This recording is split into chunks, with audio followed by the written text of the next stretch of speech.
ખેડૂત મિત્રો, વિદેશી કપાસ રૂ બજારમાં તેજીની જબરી ચાલ જોવા મળી રહી છે। અમરેલીમાં પણ કપાસના 20 કિલોના 2000 પ્લસ અતિ સારો કપાસ હતો તેના બોલાઈ ગયા છે। કપાસિયા ખોળના વાયદા તેજીમાં રીતસરના સળગી ગયા છે। કપાસના ભાવમાં એક પ્રકારનું મોટું તોફાન આવ્યું હોય તેવો માહોલ કપાસના 20 કિલોના ઊંચામાં ઊંચા ભાવને જોતા સ્પષ્ટ રીતે આપણને દેખાઈ રહ્યા છે। ખેડૂત મિત્રો, આજે તારીખ 12/5/2026ના રોજ ગુજરાતના અલગ અલગ વિસ્તારોમાં કપાસના 20 કિલોના ઊંચામાં ઊંચા ભાવ અમરેલી 2040, બોટાદ 2026, વાંકાનેર 2000, સાવરકુંડલા 2000, રાજકોટ 1976, જામજોધપુર 1935, મોરબી 1550, ધ્રોલ 1715, હળવદ 1814, જેતપુર 1900, બાબરા 1974, ખાંભા 1775, જામનગર 1775, ભાવનગર 1958, જસદણ 1905, વિસનગર 1955, માણાવદર 1920, બગસરા 1670, ધોરાજી 1846। ખેડૂત મિત્રો, ગઈકાલે ન્યૂયોર્ક કોટન વાયદો જુલાઈ 2026નો 88.43 સેન્ટની સપાટીએ સ્પર્શી ગયો હતો। ખૂબ સારામાં સારો ઉછાળો ગઈકાલે 11/5/2026ના રોજ ન્યૂયોર્ક કોટન વાયદામાં જોવા મળેલો હતો। અત્યારે 5:13 આસપાસ ન્યૂયોર્ક કોટન વાયદો જુલાઈ 2026નો 1.16 જેટલો ઘટીને 86.61 સેન્ટની આસપાસ ચાલી રહ્યો છે। વૈશ્વિક ક્રૂડ ઓઇલ WTIનો વાયદો પણ $3.26 જેટલો વધીને $101.33ની આસપાસ ચાલી રહ્યું છે। ક્રૂડ ઓઇલનો બ્રેન્ટ ઓઇલનો વાયદો પણ $3.31 જેટલો વધીને $107.52ની આસપાસ ચાલી રહ્યો છે। તેને લીધે આપણું MCX ક્રૂડ ઓઇલ જે મે 2026નો વાયદો છે તે પણ $322 જેટલો વધીને 9698 અને એનસીડેક્સ ઉપર આપણા કપાસિયા ખોળના વાયદા રીતસરની તોફાની તેજીમાં કહેવાય ને કે એક પ્રકારની આગ લાગી ગઈ હોય અને સ્પ્રિંગની જેમ મોટો ઉછાળો આવ્યો હોય તેવો માહોલ કપાસિયા ખોળના વાયદા જ્યારે બંધ થયા ત્યારે પૂરપાટ તેજીમાં બંધ આવ્યા। જેની આપણે માહિતી મેળવીએ તો એનસીડેક્સ ઉપરનો કોકુડકલ કપાસિયા ખોળનો મે 2026નો વાયદો $70 જેટલો વધીને 3490 અને જૂન 2026નો કપાસિયા ખોળનો વાયદો $72 જેટલો વધીને 3535ની આસપાસ બંધ આવ્યો છે। ખૂબ સારામાં સારો ઉછાળો ખેડૂત મિત્રો કપાસિયા ખોળના વાયદામાં આપણને જોવા મળ્યો છે। આપણી ગુજરાત શંકર રૂની ગાંસડીનો ભાવ ખેડૂત મિત્રો $50 જેટલો ઘટીને 65,600થી 65,200। કપાસિયાના 20 કિલોના ભાવ 850થી 890। કપાસિયા હોશ પણ $10 જેટલું વધીને 1450। કપાસિયા ખોળ જે 60 કિલોની ભરતીવાળી ગુણી આવે છે તેના બ્રાન્ડના ભાવ 2400થી 2500 અને આવતીકાલે વાયદાની અસર છે તે બજારમાં કપાસિયા ખોળમાં જોવા મળશે। ખેડૂત મિત્રો, અત્યાર સુધીમાં સમગ્ર દેશમાં રૂની આવક 307 લાખ ગાંસડીની આસપાસ થઈ ચૂકી હોય તેવું અત્યારે આપણને જાણવા મળી રહ્યું છે।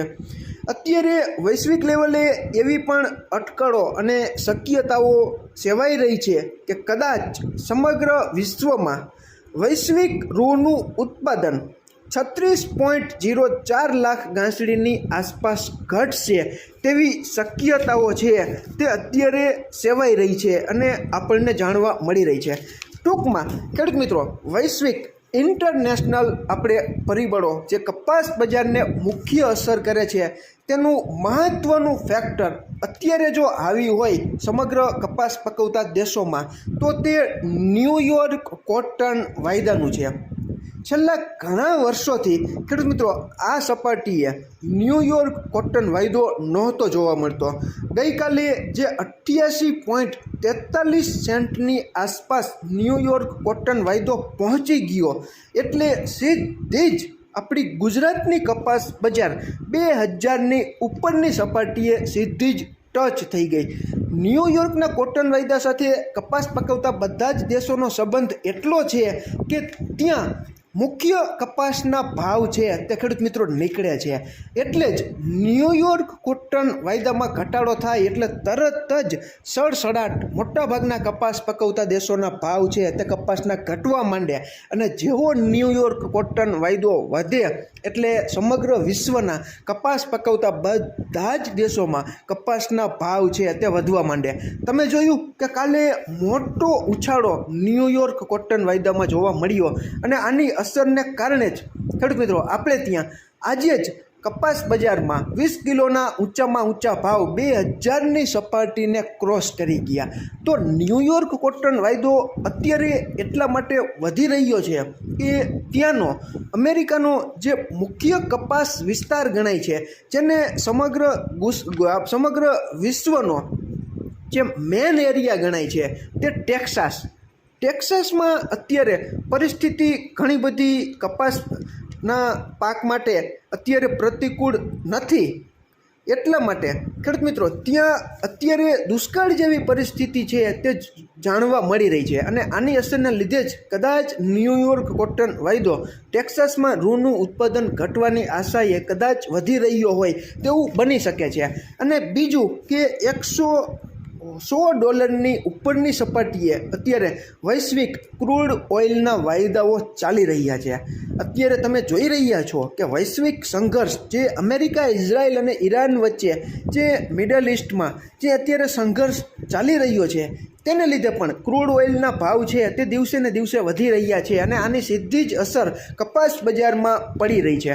કપાસ બજારને અને પેટ્રોલિયમ પેદાશોને સીધો જ સંબંધ છે કારણ કે વૈશ્વિક અસ્થિરતા કોઈ પણ દેશમાં ઊભી થાય તેની સીધી જ અસર ક્રૂડ ઓઇલ ઉપર પડે અને ક્રૂડ ઓઇલ ઉપર પડે એટલે તેમાંથી બનતા સિન્થેટિક ફાઇબર જે નાયલોન હોય કે પોલિએસ્ટર હોય કે બીજા હોય સ્ત્રોત તે બધા જ બનાવવા ઘણા બધા ખર્ચાળ અને મોંઘા થઈ પડે. પરિણામે કુદરતી કાચા કપાસની માંગ વધે.